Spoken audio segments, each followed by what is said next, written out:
Mas que honra, Marquinho. Quanto eu fiquei feliz com essa live agora. Cara, você é sensacional, cara.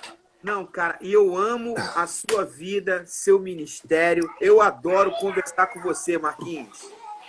Rapaz, é uma alegria minha. Sempre a gente teve bons papos, né? Sempre a gente Verdade, verdade. conversou sobre coisas interessantes, relevantes. Sim, E verdade. a gente já se conhece já há algum tempo, né? É, muito Desde, tempo, né, Marquinhos? Eu me desde lembro, eu me dos lembro, áureos tempos da Rede Boas Novas. não, mas eu me lembro lá atrás. Eu me lembro lá atrás, eu acho que você tocava com a Aline. Foi quando eu comecei a conhecer o Marcos Salles, assim. Eu acho que eu fui numa igreja lá em Campo Grande com a Rena Soul, alguma coisa. São as primeiras memórias que eu tenho suas, assim. Lá, É, pode tipo crer. 97, por assim. É mais ou É, menos, você se lembra que tava com a Aline, assim? foi, cara. É, 90. Aline, final de 99. É. O Renassou foi quando? Final de 97, 98.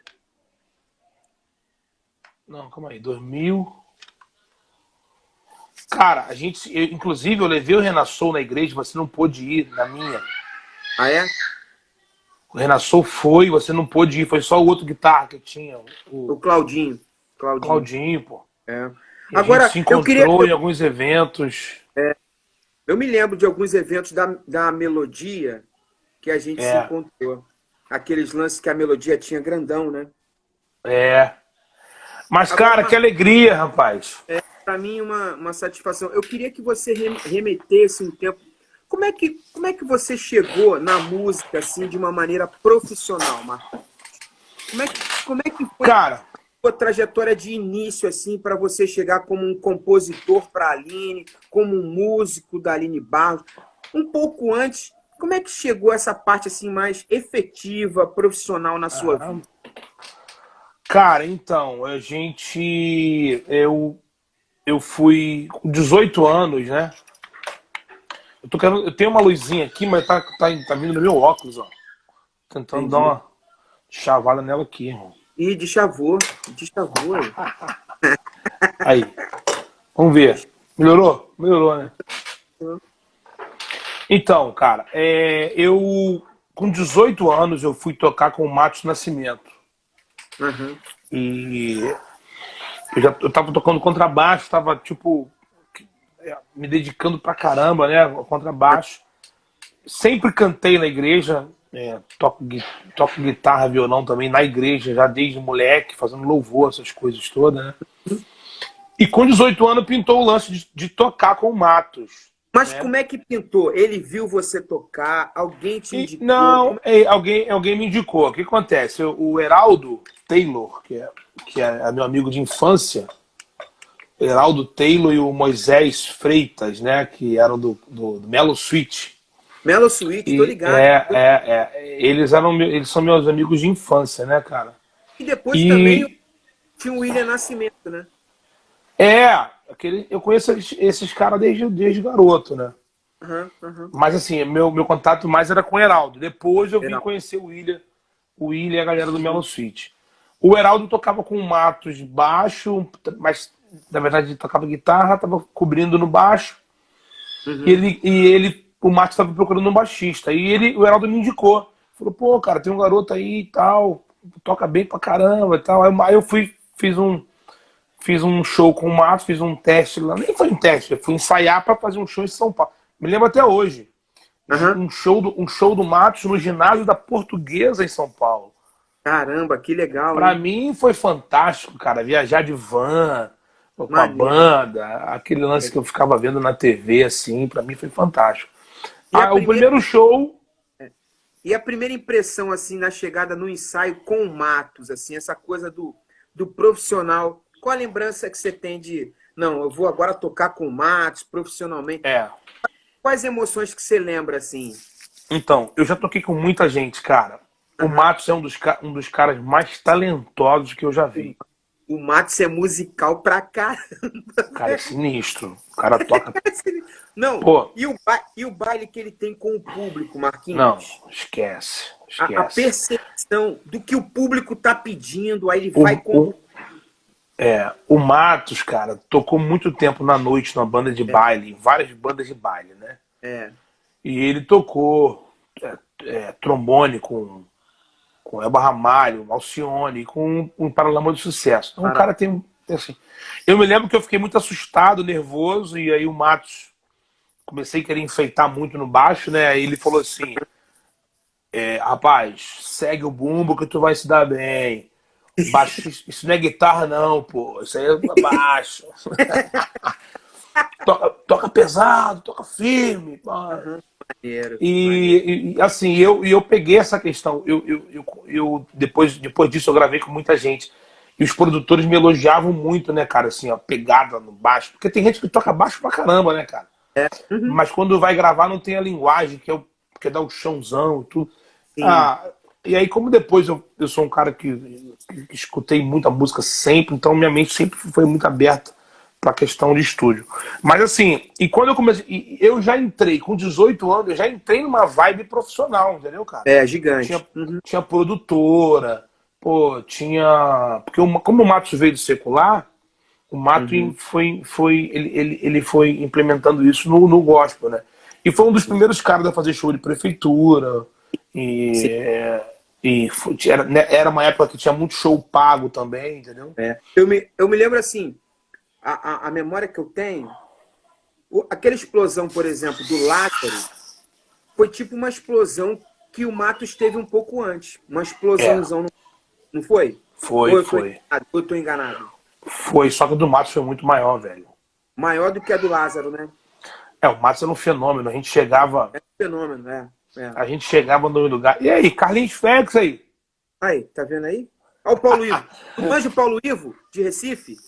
Paulo Ivo, cara, tá Sabe o que que ele falou? conheço, pô. Tá aí? Ele falou que tu tem um profético sinistro. Ele falou que a cada 1 quilômetro tu percebe que vai vir um McDonald's. Tu fala, Ah! tá McDonald's aí. Pô, mano. Mas essa história do McDonald's eu te conto em off. Ah, entendi. Ele só Entendeu? contou esse lado, da Não, fome. quando eu vou pra Mas tem Recife, eu gosto de comer peixe, essas paradas todas. Pô, eu conheço, eu sou rodado, tá? E não me eu tô engano, ligado. não. Que eu Eu falo assim, tô ó, me ligado. leva nos restaurantes tal. Tal. Os cara passam mal comigo. Mas depois eu vou te contar. Paulo Ivo é gente boa pra caramba. Paulo Aí, Ivo. Tem um eu já rapaz entrei. aqui também, Ah, Ramon, Música Cristã no Brasil. Tá fazendo um relato da história da música cristã no Brasil muito bacana. bacana. Ramon também gente boa pra caramba. Ele tá falando aqui Legal. que é meio anos 90, é. Mas eu É, comparo o Matos ao Lázaro, duas explosões, mas você tá falando que explosões. você percebe que o Matos era maior ainda. Cara, era maior, assim, era uma coisa de louco, né, irmão? A gente chegava nos aeroportos lotados de nego esperando Matos. É, Era né? um negócio absurdo, era um negócio absurdo. O Lázaro também. O Lázaro, cara, chegou a abrir show pro 4x1, né, mano? Quando ele começou. E Uhum. depois o cara explodiu com aquele DVD dele. Eu me lembro de É, uma cena aí em Campo Grande, naquele clube que fechou, Luz Brasileiro. surreal. Bicho, Surreal. aquela cena é um negócio, tipo assim, quilômetros, uma fila de É, quilômetros. Poder surreal. entrar, um negócio nunca visto, assim, um negócio realmente. É. Mas aí, Marquinhos, veio o período que você tocava com a Aline e depois veio a explosão do 4x1. 4x1 também foi uma explosão gigante, né, Marquinhos? Cara, foi um negócio assim, absurdo. Porque depois do Matos eu dei uma segurada, mas continuei trabalhando com música, né? E Compondo, também compondo, e comecei a cantar também, mas assim, mais em estúdio, não sei o quê. Aí viajei um pouco com o Marquinhos Gomes e com a uhum, galera. Nesse período também, eu cheguei a fazer algumas coisas com a Fernanda também, uhum, e viajava e tudo. Aí depois eu fui tocar com a Aline, que eu fiquei 3 anos com a Aline, né, cara? Tocando, viajando e tal. O 4x1 em 2003 surgiu o 4x1. Ninguém esperava. A grande realidade é o seguinte, cara. 4x1 surgiu, a gente gravou, eu, Emerson e o Valmir, a gente fez a banda e apresentamos o lance da MK. E a grande realidade, a gente não pode querer. É porque a MK lançou porque era um projeto do Emerson, entendeu?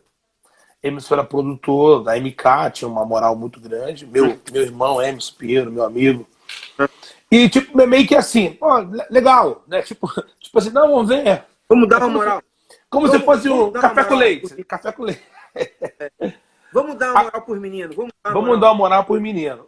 É. Então a gente lançou, cara, e interessante é porque a gente estava no estúdio e gravando um disco do Voices, e no intervalo do disco do Voice a gente compunha algumas músicas. A primeira música que eu fiz, eu e Emerson, foi Há um caminho para a adoração, há uma porta que tem que se abrir. Aí o coro, adorar a Deus, viver no seu altar, adorar a Deus e me entregar. Essa foi a primeira música que a gente gravou e levou na MK. Aí a menina falou, a dona Evelise falou assim, quem que tá cantando? Aí o Emerson, é ele. Aí o Emerson falou assim, é ele. Ela, você canta?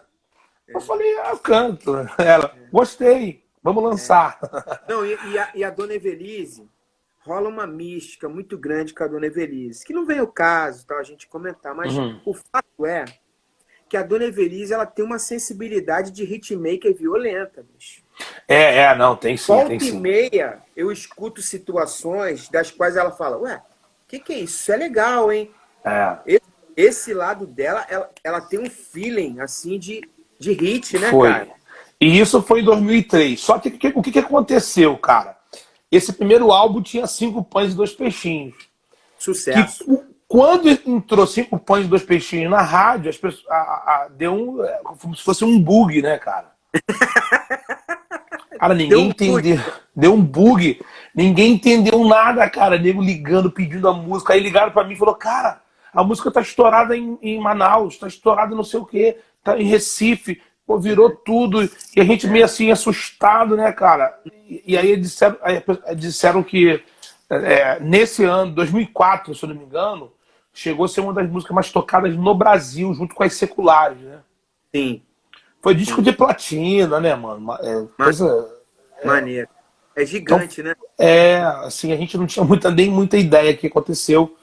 E foi um período muito bom, cara. Foram 7 anos no 4x1, 5 discos gravados. Aí depois, mas depois pra mim, cara, eu tenho um chamado, uma canção também, que é um negócio, é um negócio de louco. Porque Marquinhos, veja bem. Olha quem entrou aí, cara. Maurício Soares, tu viu aí? É o Carlos Félix. Não, mas tem Maurício Soares Maurício também. Alexandre Pirata, Pastorzão Feliz. Rapaz, a nossa live é só os top, meu irmão. Aqui Meu Deus. Cuidado com o que você vai falar pesado. Aí, Lincoln. Não, fica ligado. Fica ligado. Porque é o seguinte, nesses anos todos, o primeiro CD, o primeiro trabalho, eu sempre acredito a ser mais fácil. Porque é como se tivesse um acúmulo de coisas para serem lançadas. Mesmo que você fale, não, mas foi rápido. Mas parece que tem coisa guardada emocionalmente para poder pintar. Agora, o segundo, o terceiro, que eu acho mais difícil, cara. Que é o lance de dar continuidade àquilo que houve de sucesso, explosão. E aí, cara, aí vem eu tenho um chamado que é um negócio gigante, né, Bruno? O que aconteceu foi o seguinte, cara. Quando foi a gente gravou o segundo CD, que foi uma pancada, que tinha a música da Vontade de Pular, que foi um hit nacional, né? Explodiu também essa música. E também teve uma música que a gente foi o primeiro a gravar a versão no Brasil. Vim para adorar-te, vim para prostrar-me. Essência da adoração, né? Não, o nome da música é Vim para adorar-te mesmo. Vim para dizer és meu Deus, totalmente. Essa música estourou também no Brasil, né? Nas igrejas e tudo. E aí esse disco vendeu muito. Aí quando lançamos Eu Tenho um Chamado, o Emerson saiu da banda, né? Porque como o 4x1 estourou, explodiu, a agenda da Fernanda já era muito intensa, com a agenda do 4x1 não deu com o Emerson conciliar, né? Não um casamento, como é que ia fazer, né? E aí quando... poxa, mas como é que vai ser agora? 4x1, o Emerson saiu e tal. E, cara, quando a gente lança Eu Tenho um Chamado... Rapaz, foi uma loucura, irmão. Porque as pessoas não entenderam nada. Não entenderam. Aí o nego falou que. Sabe por que eu Cara, acho engraçado, é. Marquinhos? É porque esse lance da despretensão, esse lance do surpreender, é mó É. barato. Isso Então, é muito aí legal. eu quero entrar sobre uma questão contigo interessante, porque é o seguinte: um chamado, não era. Essa música nem estava no CD, o CD estava pronto. A Bicho, história, a história dessa música é legal, cara. A gente estava com o disco pronto. como é que ela pintou, Marquinhos? Então, olha só que história interessante. O disco estava pronto. Uhum. Aí a Aline tinha acabado de entrar para Ó, MK. o Maurício botando pilha, falou que você expulsou o Emerson da banda, não tem nada a ver. Qual é, Maurício? Se liga. Olha, Maurício, tem nada... é mal, tá dando uma de mal, tem nada a ver. Tem nada a ver. Então, aí o que acontece? Emerson é meu irmão, pô. É. Isso O... aí, essa história é simples. O cachê com a Fernanda é dividido por 2. No 4x1 tinha que dividir por Por 4. quatro, por quatro. É. Não. Mas escuta, mas. Não, aí a Aline tinha acabado de entrar pra MK. Uhum. Aí eu falei pros caras, pô, mano, vamos chamar a Aline pra gravar uma música com a gente. Cara, beleza e tal. Aí a gente foi gravar Jesus em Tua Presença do Asaf Borba. Uhum. O disco tava pronto e Uhum. faltava uma música. Aí eu fui dessa ideia. Fomos para casa do Duda fazer o arranjo de Jesus em Tua Presença para gravar no outro dia de manhã, porque tinha que correr que o disco já estava pá. Uhum. Quando eu cheguei na casa do Duda, tava eu, Duda e Valmir, eu mostrei, eu já estava com a ideia da música, O com que? Harmonia ou letra? tudo. A Tudo. música, tudo. Aí eu tava com a música já no Embromation e com a ideia de falar sobre o chamado, não sei o quê. E Maneiro. acabou que nós fizemos essa canção num dia à noite. No outro dia gravamos a base, a música que não estava nem no repertório virou o título do CD e virou um sucesso nacional. Mas quando você fez naquele dia com os meninos, você teve a sensibilidade de perceber que seria uma grande música? Ah, cara, a gente... Para você pleitear entrar no repertório, alguma coisa você sentiu? Não, assim, foi o seguinte, quando a gente fez a música, a gente falou assim, cara, que a gente tem que gravar isso, pelo amor de Deus. De todo mundo sabia que essa música ia ser muito forte, entendeu? Uhum. Então a gente, quando a gente foi fazer o disco, a gente não tinha pretensão de no disco ter uma música desse naipe, né? Entendi. E acabou que foi assim. O que eu acho, cara, Em relação... Desculpa, Marquinhos, mas em relação ao seu chamado e à tua vida, você é filho de pastor e tal, tinha alguma coisa a ver contigo naquele momento, assim, da tua história? Tinha também, né, cara? Tinha também, porque... Tem essa carga também, né? Tem. Emocional. Tem sim, porque isso já estava muito forte na minha vida, a questão do chamado. E tem a ver sim, tem a ver sim. Ah, mas o que eu acho é que existem canções, né, cara, como essa, por exemplo. Hoje, quando eu vou fazer uma ministração, um congresso, alguma coisa, né? Hoje eu canto muitas músicas, né, minhas. Uhum. Eu não sou um cara que sou refém de um repertório, entendeu? Entendi. Se eu sentir que tem um ambiente profético e eu quero cantar uma canção especial que não seja minha, eu vou e canto e não tô nem aí. Mas também eu creio que quando você vai para um lugar que existe algo que as pessoas estão fazendo um certo investimento, né? Eu levei um cara dessa geração na minha igreja há um tempo atrás, Uhum. e o cara não cantou a música mais famosa dele, falou que não ia cantar porque... Aí eu sentei, mano. Aí eu sentei e fiquei assim, ó. Falei, pô, eu tô há 20 anos cantando, eu tenho um chamado, pô.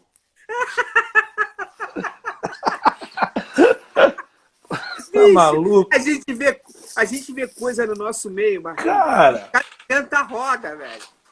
Cara. É você chegar pro Roberto Carlos e falar assim, não, Roberto, não canta aquelas tradicionais, não. É. Roberto Carlos, meu irmão. Que nego tá louco pra ver alguma coisa diferente. Ô, mano. Pô, sabe? Aí... Aí eu fiquei assim, né? Eu falei, pô, cara, o Asaf tá cantando Jesus em Tua Presença. Sei que foi pago um alto preço há 27, 40 anos. Ademar canta Grande é o Senhor. Eu fui num show de um cara secular, Marquinhos, que ele fez isso, o pessoal foi embora. Metade do Claro, público. pô. Palavra de honra, cara. Não tô mentindo pra poder jogar confete na história, não. Porque o público se sente desrespeitado, cara. Claro, claro. Cara, eu chego num lugar, eu canto as canções mais novas. Eu tenho algumas canções que as pessoas gostam de mim e tudo. E no meio eu canto Um Chamado e Cinco Pães. Uhum. Faz parte da minha história, cara. Faz parte, E tem gente que quer me ouvir cantando essas canções, entendeu? Sim, Então, assim, eu preciso respeitar a galera. Mas eu sinto que o que acontece? Nós estamos vivendo um tempo onde as coisas estão sendo muito aceleradas por causa da internet, por causa das redes sociais. Não se tem mais aquela questão orgânica da coisa, entende? Uhum. Que era o nosso caso, o caso de outras bandas. A gente construía algo muito orgânico. A gente gravava um CD, tinha uma história, tinha uma busca, era algo diferente, entendeu, cara? Hoje o cara pega uma música, explode no Brasil todo, o cara não tem know-how pra segurar a pegada, entendeu? Sim. E é isso que a gente tem visto, né? Agora, tem muita gente boa também. Mas... Eu adoro, a gente vai falar sobre isso, eu adoro essa tua pegada, que eu já ouvi algumas pregações suas, a pitada que você tem de bom humor. Eu acho que você é um cara muito diferenciado, bro, de coração. Você imagina, eu já fui a muitos lugares, cara, eu já vi muita gente pregar, e você é muito diferenciado nisso. Além de ser um músico excepcional, um pastor top, carinhoso, eu vejo a tua postura. Mas a tua pregação, cara, e você tem um jeito, tem um bom humor, que é muito interessante, cara. Eu acho, Obrigado. Mas é muito diferenciado. Eu queria que nesse período que você está falando aí do sucesso, do estouro do 4x1, antes da gente entrar na fase ministerial tua, mais pastoreio, que você contasse algumas das histórias que para mim são inesquecíveis. Nesse sucesso todo, aí tu estava no mercado, fazendo compra. Aí chega uma senhora e fala assim: menino, você não é aquele rapaz? Como é que é essa história? Pô, cara, eu tava no mercado. Aí pintou uma senhorinha me olhando assim e tal, né? Ela ficou me olhando, chegou e falou assim: tu não é do 4x4? Pô, ela saiu mandando: você não canta 5 pães e 8 peixinhos? Eu falei: uau!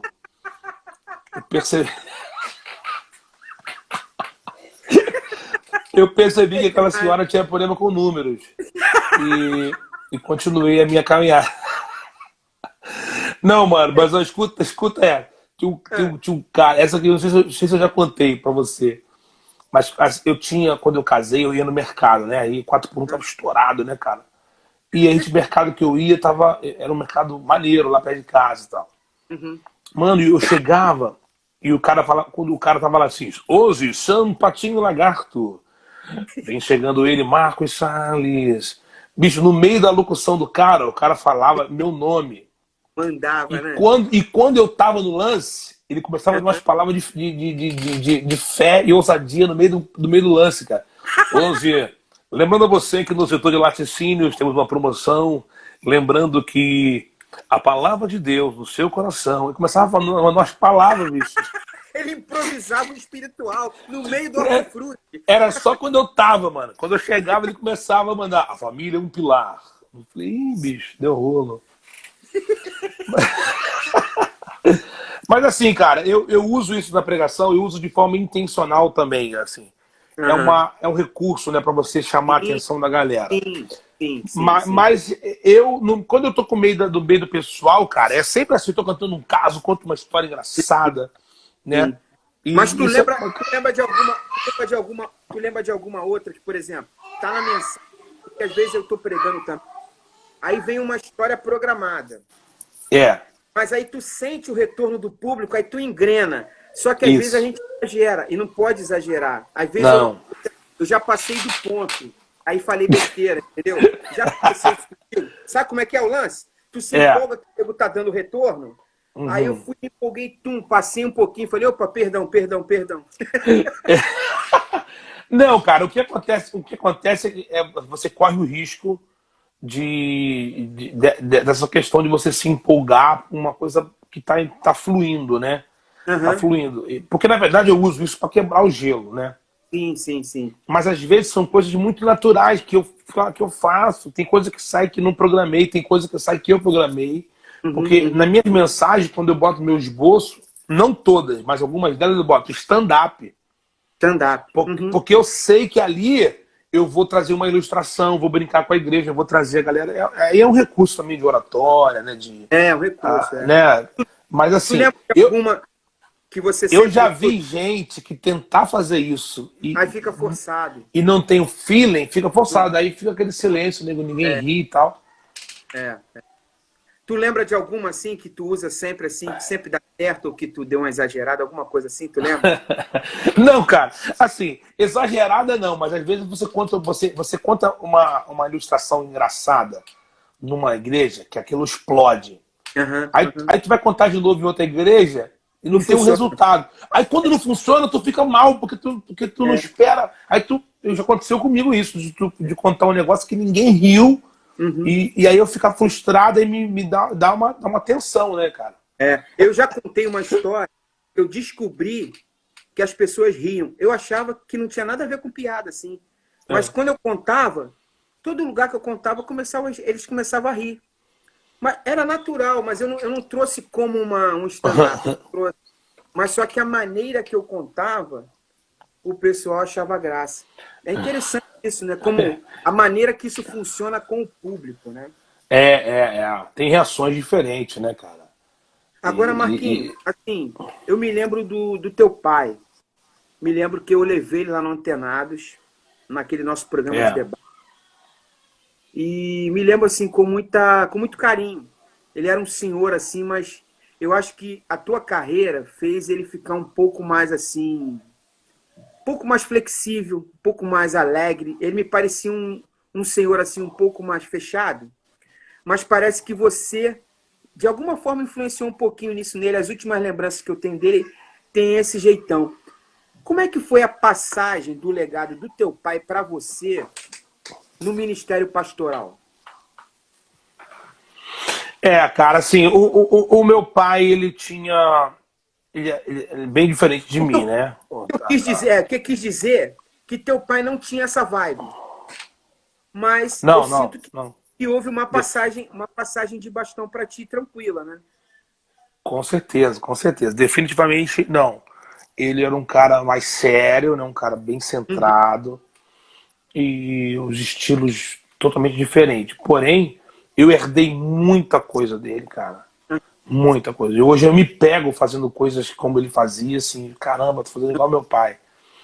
E existem coisas que você vai perceber isso no pastoreio, no dia a dia, entendeu? sim, sim. De vez em quando, acabo o culto e eu peço para alguém encerrar o culto, vou lá para a porta, fico abraçando as Uhum, pessoas e tal. Aí, cara, mas hoje em dia você fazer isso, mas meu pai fazia muito isso, né? uhum, E quando as pessoas me veem fazendo essas coisas assim, né? Elas ficam, pô, caramba, igual teu pai fazia e tal.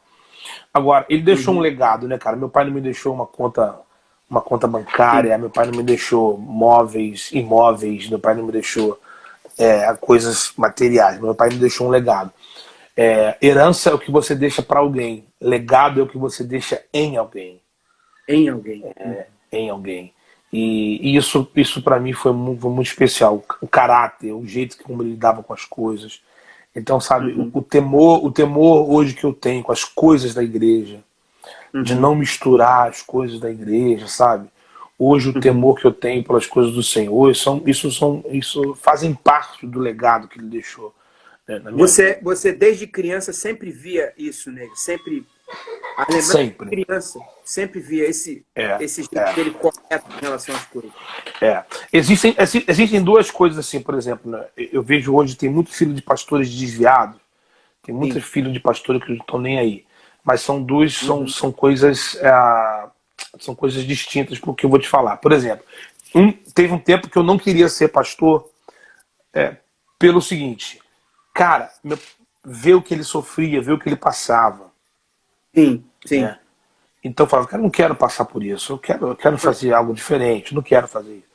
Agora, tem Uhum. gente que hoje não quer ser pastor por ver o mau exemplo, que o pastor é Entendi. uma bênção na igreja e um demônio em casa, né? Casa. Então, Uhum. então não tem um exemplo coerente, não tem. Então hoje muitas pessoas têm isso. E outra coisa, eu quando eu falava assim, ah, não quero ser isso não quero ser pastor, mas não era pelo fato de ter uma vida que era uma vida de duplo caráter, não. Era Sim. pelo sofrimento, pelos desgastes, né? Uhum. Mas só Uhum. que tem uma hora que Deus te chama, cara, e aí não tem jeito, né? Há um, há um encurralamento, né, Marquinhos? É, não tem pra onde fugir. Não tem pra Agora, onde Marquinhos, fugir. eu reparei o seguinte, você me corrige se eu tiver equivocado na observação. Eu reparei que quando você desenvolveu a sua carreira solo, você verticalizou mais ainda. Era como se antes era vertical, mas era um pouco mais pop. Uhum, Depois, não deixou de ser pop, mas parece que o ministério fez com que você fosse mais fundo e mais para cima. uhum, Eu queria que você definisse isso, porque talvez a minha definição não seja a melhor. Mas você entendeu o que eu quis dizer? Na tua uhum. carreira solo, parece que você tumba assim, parece que o ministério fundamentou a música e você ficou verticalzão. Faz sentido? Faz sentido, faz sentido. Eu vejo hoje, para mim, aquilo que Deus me entregou, porque eu creio que tem pessoas que receberam outra direção de Deus. Então eu escrevo assim, eu me comporto assim nas canções, tudo. Tem a ver muito com o ministério, né, cara? Tem a ver muito Tem a ver com o com ministério. tem a ver. Tem a ver porque hoje aquilo que eu tenho vivido, que que eu tô cantando, tem a ver com muito com o que eu tô pregando, entendeu? Uhum, Então acaba que essas coisas. Eu preguei na igreja ano passado uma mensagem chamado Confrontos que nos mudam. uhum, E eu cheguei em casa domingo à noite e compus uma música baseada na mensagem que eu preguei. uhum. Mas às vezes também tem coisas de ministração, na hora que eu sempre canto na igreja assim, eu prego e encerro a minha ministração com essa coisa desse espontâneo, né? Eu gosto muito dessa pegada dos pregadores americanos, dos negão, né? Do T.D. Sim, sim. Jakes, É. John Tipo, Gray. tipo oriundo da Rua Azusa. Movimento Rua Azusa. Essa vibe aí, eu gosto dessa vibe aí. Então, essas coisas, por exemplo, eu fiz uma música agora, que é uma música nova, que eu falo: não sou qualquer um, não sou qualquer crente, sou flecha na mão do valente. Isso aí eu fiquei cantando com a igreja um tempão. Sou flecha na Entendi. mão do yeah. E aí a igreja cantando, porque eu preguei uma mensagem sobre isso, né? Então as Uhum. minhas músicas têm muito a ver com essa questão do orgânico, daquilo que está fluindo, entendeu? Eu não sou um Agora, compositor de compor um monte de música e sair mandando, não, não. Eu vou escrevendo de acordo com o meu ritmo, com a minha dinâmica, entendeu? aham. Agora, Marquinho, tem algum fato que você lembra que ele foi um fato assim, foi a gota d'água para você falar assim? Porque quando eu conversava com as pessoas, conversava com o Duda, conversava com o Bruno, com o Valmir, qualquer Uhum, pessoa assim, ou com alguém, com o Maurício, alguém que eu conversava assim, falava assim, não, o Marquinho agora ele é pastor. Não, o Marcos agora, o lance dele é pregação, o lance dele é ministério. Mas eu nunca falei isso com você. Teve algum fato, alguma situação que você falou assim, bicho, é o seguinte, a partir de hoje eu vou priorizar as coisas ministeriais da igreja e eu vou viver em função da igreja e a música vai vir no segundo plano. Teve algum fato que fez essa divisão na sua vida? o que acontece, cara? Eu fui ordenado pastor, me formei em teologia e comecei a ajudar muito meu pai. Eu sempre ajudei meu pai, eu sempre estive na igreja. Né? E eu comecei a me aprofundar muito nessa questão de ministério e tudo. Aí o 4 por um, aquela questão toda, viagem e tal. Eu quando Deus me chamou, de fato, Deus falou comigo muito forte. Uhum. Né? Porque às vezes, cara, Deus te dá alguma coisa para você ter que abrir mão lá na frente. Eu tinha essa consciência Uhum. muito clara, muito clara. E aí, quando meu pai ficou doente, meu pai teve mal de Alzheimer. Sim. Quando meu pai ficou doente, aí a doença começou a se agravar, os médicos chamaram a família e disseram que ele não podia mais pastorear, Uhum. porque ele não podia ter essa questão toda emocional, né? Esse Sim. envolvimento A emocional, carga. a carga emocional. Então ele foi impedido de pastorear. Eu conversei com os meninos do 4x1, falei, cara, eu vou ter que assumir a igreja. Uhum. Então eu avisei que eu ia sair da banda um ano antes, mais ou menos. Estava Uhum. acabando o nosso segundo contrato, então foi dessa maneira. Uhum. Então, assim, e eu sabia, cara, passei por uma crise financeira muito forte, que a Uhum. gente estava muito bem financeiramente, 4x1. Eu sabia disso tudo, né? Então foi algo que Deus tinha falado comigo. Uhum. Deus tinha falado comigo. Que eu tinha que assumir a igreja e não tinha como voltar para trás. Cara, quem tá no ministério tá no caminho sem volta. É um caminho sem volta. É um caminho sem. Entendeu? E É. então isso estava muito, isso estava muito claro para mim, muito claro para mim. E aí foi quando realmente eu passei essa decisão, né, para os meninos da banda. Hoje, cara, eu gosto muito de música, cara, eu sou apaixonado, toco, não estudo Uhum. mais, mas toco, né, violão, gosto de tocar pra caramba, Eu vejo, guitarra. eu vejo teus posts, tem negócio de contrabaixo, tem negócio com violão. É, Tem um eu montão, gosto. a música tá sempre ali, sempre ali. Tá no meu DNA, cara. Ela É, sempre me encontra. A música sempre me encontra. é. Então, assim, só que hoje eu tenho uma clareza muito, muito, muito. Isso está muito claro para mim. Hoje eu sou um pastor que Uhum. também canta. Perfeito, É. perfeito, E perfeito. a gente precisa entender essa como eu falo, essa multiplicação de dons. Davi, cara, matava gigantes, tocava harpa, escrevia poesia, entendeu? Então a gente tem que entender que existem pessoas que Deus distribui algumas coisas, alguns dons, você precisa potencializá-los, né? É claro que hoje na música, a minha, por exemplo, agenda, eu tenho muitos convites, cara, mas eu tenho uma agenda hoje que é pastorear. Eu Aham. vou, eu vou quando eu posso, vou aonde eu posso, A de acordo prioridade, com a a prioridade é o pastor. prioridade. Exatamente. Uhum. Exatamente. Agora, Marquinhos, assim, você falou da música e eu sempre te respeitei muito porque você é um cara muito musical, muito musical. Quando você canta, a gente percebe que você tem é um cara que tem você tem um melisma diferente nas melodias. Você é um cara que tem uma excelente voz. Você é um cara que é arranjador. Você vê você tocando contrabaixo. Você vê que você é um baixista. Você não é um cara que toca contrabaixo. E você cantava. Cantar e tocar contrabaixo não é para qualquer um, né, meu irmão? É um negócio, né? Ting, tipo uns caras assim, diferenciado, né? Porque a coordenação motora ali é complicada, né? Então, É. é diferente de uma guitarra, de um violão. E você também compõe muito bem. Eu acho você um cara assim muito rico musicalmente. Dentro disso, eu queria a sua sincera opinião, sincera.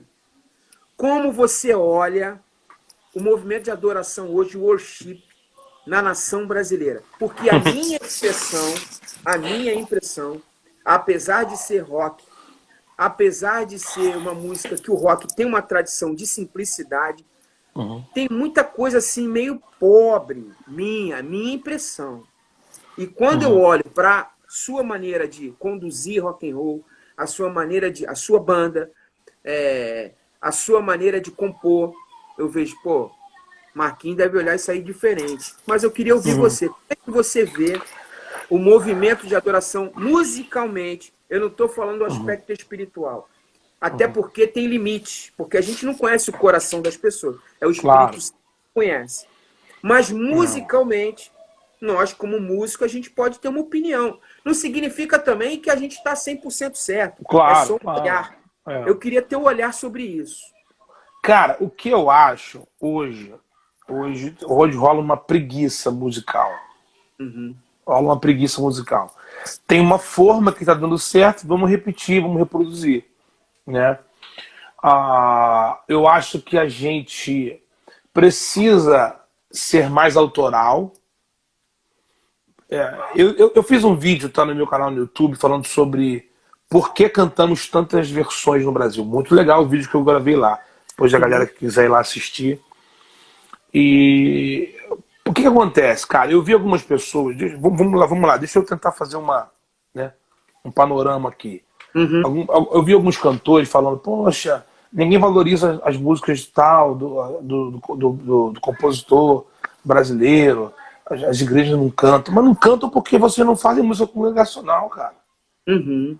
Não cantam por isso. Quando você pega a Hillsong, por exemplo, a Hillsong são músicas que eles fazem da igreja para a igreja. Perfeito.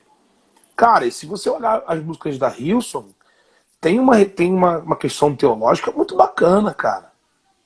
Sim. E por que você canta e dá certo? Porque é uma música feita para a igreja. Uhum. Então existem coisas que são congregacionais, existem coisas que não são congregacionais. Por exemplo, eu tenho o meu primeiro disco solo, que é um disco que eu acho que é muito bacana, Meu Lugar, é um disco bacana, mas não é um disco congregacional. Uhum. Entendeu? Uhum. Os arranjos, a pegada, até mesmo algumas letras e tudo. Mas você tem que ter essa coerência. Por que essas... Agora, também existe a questão do modismo, né? Uhum. Você vai fazendo... Qual é o que eu acho, assim, cara? O que me traz um pouquinho de irritação é o seguinte: estão copiando da cópia e da cópia, entendeu? Entendi. Versão por versão, cara, eu sempre gravei versão. Uhum. Por exemplo, esse meu disco que eu gravei por último, Abra Sua Boca e Profetiza, eu tenho uma versão da Bethel que, pra mim, as letras são maravilhosas. E quando você olha para as letras da Bethel Music, cara, são letras que estão ligadas com o que o Brian Johnson prega, que é o pastor deles. Cara, Perfeito. entendeu? Então, assim, mas quando você olha o meu disco Abra Sua Boca e Profetiza, a música Abra Sua Boca e Profetiza é uma canção que Deus me deu no momento que a gente estava no maior vivendo de fé pela igreja. Uhum. E aí eu tenho outras canções minhas, então. Mas eu acho que é válido, né? Agora, o americano, não porque a Hillsong é da Austrália, mas hoje as pessoas estão gravando. Hoje tem a Elevation Church, que também tá arrebentando, a Bethel, né? Os caras fazem isso, cara. Essa é a essência deles. Uhum. O que a gente tem que fazer como brasileiro? Não é todo mundo sair cantando samba, porque não é isso, cara. Nem todo secular canta samba, pô. Entendeu? É você conseguir fazer algo autoral com alguns elementos que diferenciados, entendeu, cara? E uma coisa assim, que eu reparo na tua fala é o seguinte, por exemplo, da igreja para a igreja. Quando a Bethel compõe, é orgânico. Aqui, eu sinto às vezes que, por exemplo, o líder, ele tem uma gig, que não é igreja. Uhum. Entender? Então Entendi. não vem energia de orgânico o lance. Uhum.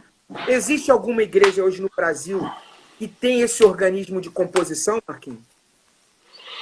Rapaz, assim, eu não tô ligado assim hoje atualmente, não, cara. Uhum, uhum. Mas Não tô ligado. é um modelo a gente perseguir, né? Claro, claro. Eu tenho incentivado a nossa igreja, tem músicas novas agora, nossa. O pessoal compor, a gente fazer músicas nossas, entendeu? Tem incentivado. A gente canta, cara, música, versão também, não tem problema. O problema é você ficar refém disso, cara. Uhum. E outra coisa, rola uma preguiça musical. Cara, dá pra você colocar um acorde diferente, fazer uma levada diferente. Tem Sim. como, cara. Fazer uma harmonia mais bonita, entendeu? Não é você querer fazer algo psicodélico, maluco, entortar tudo, não. Deixa pros caras no instrumental entortar. Mas você pode fazer uma coisa legal, entendeu, cara? Uhum, Entendeu? Esse Fá, pô, dá pra botar uma sétima maior aí sim, cara. uhum. Entendeu? Não dá pra colocar em todos, mas alguns, pelo menos, É, vamos mudar isso aqui, entendeu? uhum, uhum. É. Perfeito. E eu acho isso, eu acho assim, tem muita coisa bacana acontecendo, tem muita coisa que não é legal acontecendo também, mas tem Uhum. muita coisa maneira, muita coisa legal, muita gente talentosa, mas eu sinto que rola uma, eu sinto que rola uma preguiça musical na parada. Você acha que isso é fruto de uma demanda comercial? Também, né, cara? Também. Tipo Não é assim, uma, oh, não é fulano não é explodiu com isso crítica, não. aqui, vambora. Isso não é uma crítica, não, tá? Porque às vezes as pessoas me Não, eu interpretam. sei. Eu estava conversando com uma pessoa, pô, Lico, você é um crítico disso. Não, não sou, não. Porque eu acho que tem gente que precisa sobreviver da música e às vezes entende Uhum. um rio, uma correnteza que ali está fluindo e o cara vai por ali. Eu acho que Isso. é culpa da própria igreja. Uhum. Eu não quero entrar na polêmica, mas é igual o assunto cachê. Adoram Uhum. botar a culpa nos artistas. Mas quem paga o cachê? Não é a igreja? É, Então, tem os dois lados da moeda. Não estou é. aqui para avaliar um ou outro. O que eu quero dizer é o seguinte, que rola uma pressão, às vezes, de sustentação de alguns músicos, compositores, líderes, para atenderem uma demanda. É. E aí, o cara, né? O cara É tem o lance da verdade. e tem o lance da pressão comercial, né, Marquinhos? Também, isso também influencia, cara. Isso influencia, né? Porque, E porque hoje, hoje. que acontece, cara? Hoje, quando a galera fala assim, não, essa onda worship e tudo, né? Eu acompanhei o início disso lá fora, que era chamada de Modern Worship, É. que O surgiu Modern, ele é um pouco antes. um O, pouco mo- antes. o Modern é Casa de Davi. O Então, Modern. mas deixa eu te O falar de Modern, onde veio o a Modern, essência. o Modern tem a ver com o Fernandinho. Modern. Isso. Não, então, mas se liga. Da onde que o Fernandinho também tirou muito do Modern Worship, porque ele gravava as versões de quem? Do Matt Redman. Matt Redman. Uhum. Matt Redman. Que ele era ligado com esses caras do The Call, Uhum. que depois agora virou o Passion.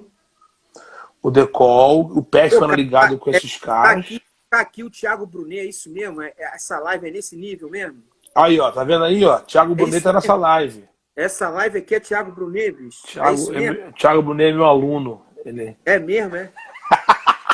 Ele é teu aluno, por exemplo, na área de coach, ele é teu aluno, eu tenho mentoreado esse jovem para onde ele mora.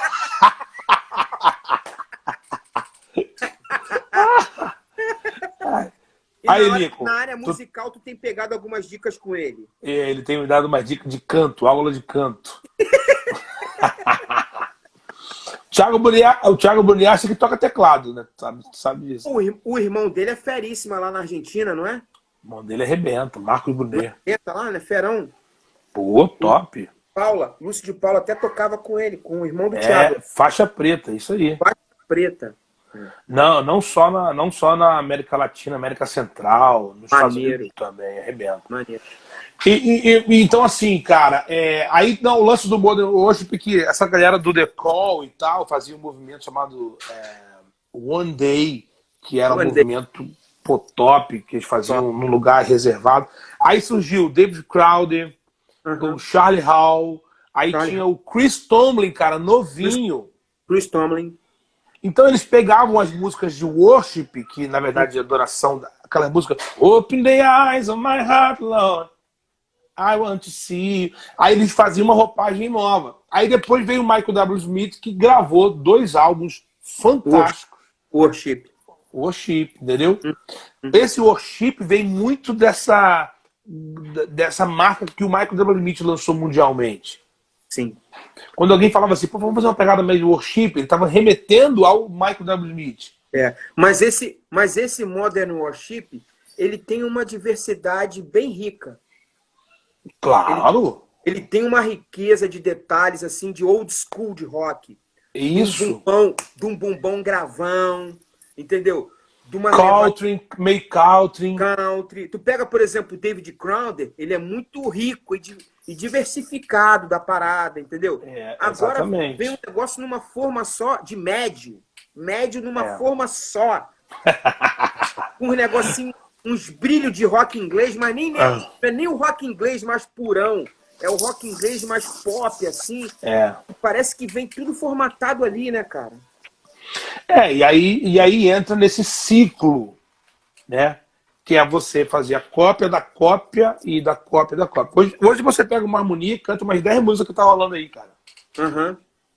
Mas, assim, tem muita gente boa fazendo música boa. Eu tenho umas coisas legais acontecendo. Sim, sim, sim. Tem umas coisas legais acontecendo. Agora, Marquinhos, a gente está caminhando para o final, tu vê que o papo é sensacional. Esse Bacana. momento que a gente está vivendo, pandemia, essa coisa toda, como é que a gente vai encontrar, a gente como igreja, né?